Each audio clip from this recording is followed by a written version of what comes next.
अथानी कैरी तथानी कैरी, कैरी जो का खायव, कैरी तुटणी खडक फुटना, जुई जुई पाणी वायव, अथानी कैरी तथानी कैरी, कैरी जो का खायव. अक्षय म्हणजे जे कधीही संपत नाही आणि म्हणूनच असे म्हटले जाते की अक्षय तृतीया ही अशी तिथी आहे ज्यामध्ये भाग्य आणि शुभ परिणामांचा कधीही क्षय होत नाही. या दिवशी पूर्ण केलेल्या कामांमुळे मानवी जीवनाला कधीही न संपणारी अनुकूलता लाभते. या कारणास्तव असे सांगितले जाते की एखाद्या व्यक्तीने चांगले कर्म केले आणि विजय मिळवून दान केले तर त्याला भरपूर शुभ फळ मिळते आणि त्याचे परिणाम चिरकाल टिकतात. या तिथीला 3.5 मुहूर्तांपैकी एक शुभ मुहूर्त मानले जाते. अशा यावर्षी येणाऱ्या अक्षय तृतीयेच्या आपणा सर्वांना हार्दिक हार्दिक शुभेच्छा. नमस्कार. आज आपण जाणून घेत आहोत अक्षय तृतीया सणाविषयी.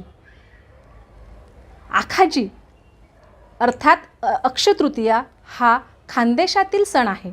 आखाजी सुवासिनींचा सण. अक्षय तृतीयेला खानदेशात घरोघरी अक्षय घट म्हणजे पाण्याची घागर भरली जाते. त्यावर छोटं मातीचं भांडं ठेवून त्यावरती खरबूज आणि 2 सांजोऱ्या, 2 आंबे ठेवतात. छोटं भांडं पितरांसाठी. आधी त्यांना पाण्याचा घट देऊन मग नवीन माठ वापरण्यात येतो. पितरांचे श्राद्ध तर्पणविधी होतो. सकाळी उंबरठ्याचं औक्षण करून पूर्वजांचं स्मरण करून कुंकवाचं एक एक बोट उंबरठ्यावर लावतात आणि एक एक नाव उच्चारत पितरांना आमंत्रण दिलं जातं. दुपारी घास टाकला जातो. आमरस, पुरणपोळी, कटाची आमटी, भजी, कुरडी, पापड असा जबरदस्त बेत असतो. आजपासून आंबे खायला सुरुवात करतात. रस्त्याला पाणपोळ्यांचे उद्घाटनही केले जाते. खानदेशात आखाजीचं अजूनही एक महत्त्व आहे.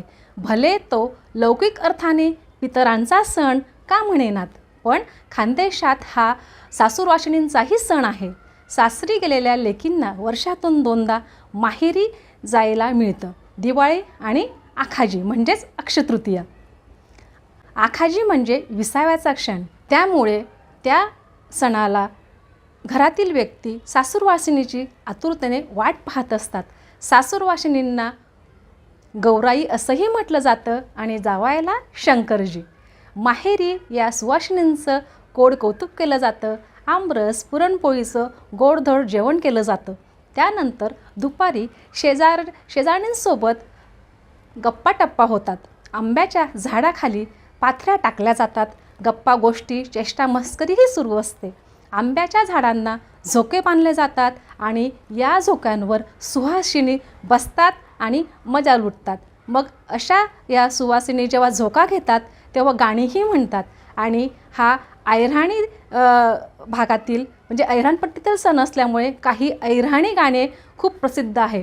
त्यातील एक गाणं म्हणजे अथानी कैरी तथानी कैरी, कैरी जो का खायव, कैरी तुटणी खडक फुटना, जुई जुई पाणी वायव, अथानी कैरी तथानी कैरी, कैरी जो का खायव, जुई जुई पाणी वाये तठे कसाना बाजारव, जुई जुई पाणी वाये तठे बांगड्यासना बाजारव, माय माले बांगड्या ली ठेव जो, अथानी कैरी तथानी कैरी, कैरी जो का खायव.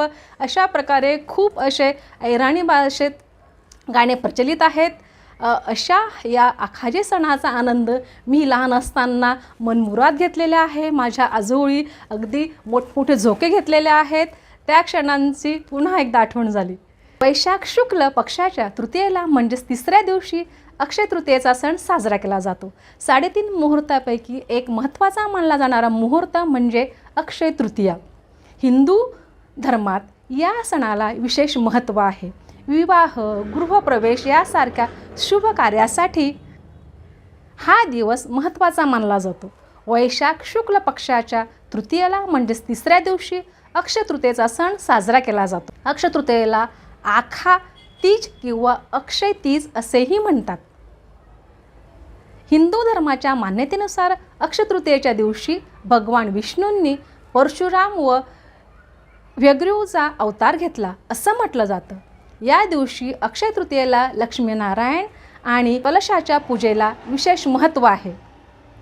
अक्षय म्हणजे जे सतत राहतं, म्हणून अक्षय तृतीयेला जे कराल ते अक्षय होतं अशी धारणा आहे. आजच्या दिवशी गंगा धरतीवर अवतरली. आजच्या दिवशी महर्षी परशुराम व अन्नपूर्णा देवीचा जन्म झाला. द्रौपदी वस्त्रहरण आजच्या दिवशी श्रीकृष्ण कर्वे रोखले गेले. आजच्या दिवशी श्रीकृष्ण सुदामाची भेट झाली. आजच्या दिवशी कुबेराला धन सापडले. आजच्या दिवशी सतयुग आणि त्रेतायुगाचा प्रारंभ झाला. आजच्या दिवशी बद्रीनारायणाचे कपाट उघडले गेले. वृंदावनच्या बाके बिहारी लाल चरण दर्शनही आजच होत असते. आजच्या दिवशी महाभारतात युद्ध समाप्ती झाली. हिंदू आणि जैन धर्मात अक्षय तृतीयेला विशेष असं महत्त्व आहे. या दिवशी कोणताही विचार न करता कोणतेही नवीन काम सुरू केलं जातं. नवीन व्यवसाय सुरू करण्यासाठी, घर किंवा प्लॉट खरेदी करण्यासाठी, फ्लॅट खरेदी करण्यासाठी, घरात प्रवेश घेण्यासाठी, दागिने, कपडे, वाहने खरेदी करण्यासाठी, लग्न समारंभ, मुंज समारंभ इत्यादीसाठी हा दिवस शुभ मानला जातो.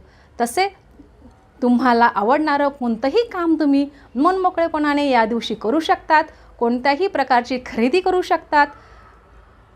तसं अक्षय तृतीयेला पौराणिक महत्त्वही आहेच. अक्षय तृतीया या दिवशी सत्ययुग आणि त्रेतायुग सुरू झाल्याचं मानलं जातं. द्वापार युगाचा शेवट आणि महाभारत युद्धाचा शेवटही याच तारखेला झाला. भगवान विष्णूंचा नर नारायण अवतार, ग्रहवीर परशुराम यांचा अवतार याच तिथीला झाला. महाराष्ट्रात घरोघरी अक्षय तृतीया हा सण पारंपरिक पद्धतीने विधिवतपणे साजरा केला जातो आणि नोकरीनिमित्ताने बाहेर गेलेले म्हणजे परराज्यात गेलेले किंवा विदेशात गेलेले बंधू भगिनी ही हा उत्सव मोठ्या आनंदाने साजरा करतात.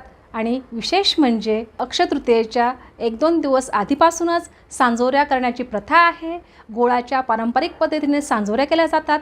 त्याचा 1 दिवस आधी देवाला नैवेद्य दाखवून शेवळ्यांसोबत आस्वाद घेतला जातो आणि मग अक्षय तृतीयेच्या दिवशीसुद्धा सांजोऱ्यांचा नैवेद्य दिला जातो आणि आगारी म्हणतो त्यातही ते सर्व चढवलं जातं. या सणाविषयीची माहिती आपणास कशी वाटली ते माझ्या कमेंट बॉक्समध्ये कमेंट्स करून नक्की कळवा. आपण माझ्या चॅनलला नवीन असाल तर सबस्क्राईब करा. धन्यवाद.